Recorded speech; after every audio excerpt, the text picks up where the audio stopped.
La Fédération française de basketball a passé la journée à Troyes afin de se rendre compte de la situation de ce sport dans l'Aube.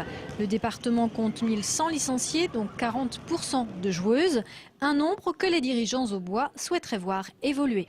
Et cette journée est dédiée aussi pour épauler les efforts de nos clubs, et notamment du club leader Sainte-Savine Basket qui, on l'espère, accédera peut-être à la NF1 la saison prochaine. C'est aussi un moyen de rencontrer les élus pour évoquer le basket dans le département, son avenir, son devenir, comment les élus sont à même de nous épauler, de soutenir nos clubs qui sont plus haut niveau, comment faire pour qu'ils progressent et qu'ils soient au niveau de l'élite. Si plus de jeunes basketteurs, plus de grands joueurs et ainsi plus de compétitions attractives.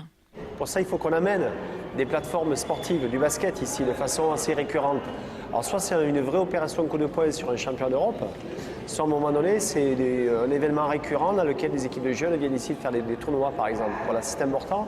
Ensuite, c'est peut-être, on est quand même dans un pays de foot ici, il y aurait peut-être la spécificité de développement du basket féminin. Et je pense qu'ici, dans des villes moyennes, dans ce département, il y a quand même un créneau très intéressant. Et puis je crois qu'il y a une équipe qui tourne pas trop mal ici, donc après tout, pourquoi pas. Et c'est en pensant à l'avenir du basket féminin au bois que Jacques Daumont a invité Laure Savasta sur le parquet du COSEC 3.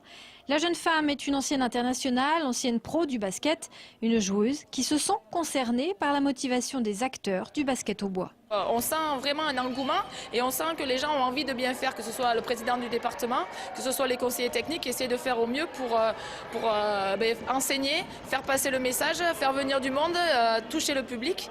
Et moi je suis très sensible à ça, sachant que pendant des années avec l'équipe de France féminine on s'est battu pour faire valoir notre sport et on sait très bien que le basket féminin se vend difficilement. Alors pourquoi pas Troyes, porte-drapeau de la discipline?